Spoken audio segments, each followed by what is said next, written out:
Friend হিসেবে কথা বলতে বলতে রিলেশনে কেমন উঠে গেছে নিজেও জানি না। আমি আর আগে প্রপোজ করছিলাম, ও রাজি ছিল না।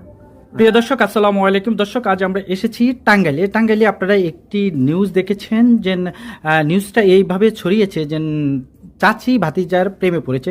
আসলে এবার তাদের মুখে আমরা বিষয়টা ক্লিয়ার করব, আসলে ঘটনাটা কি ঘটেছে। কারণ অনেকে অনেক ধরনের, অনেক অনলাইন, অনেক মিডিয়া, অনেক অনেক ধরনের নিউজ করেছে, কিন্তু আসলে এখন আমরা সরাসরি সেই তাদের কাছে হাজির।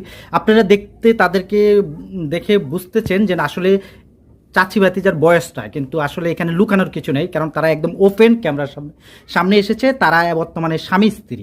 আসলে এই বিষয়টা আমরা প্রথমে এই বোনটির কাছ থেকে জানবো, তারপরে আসলে শুনবো কি ঘটেছিল। আসসালামু আলাইকুম। ওয়ালাইকুম আসসালাম।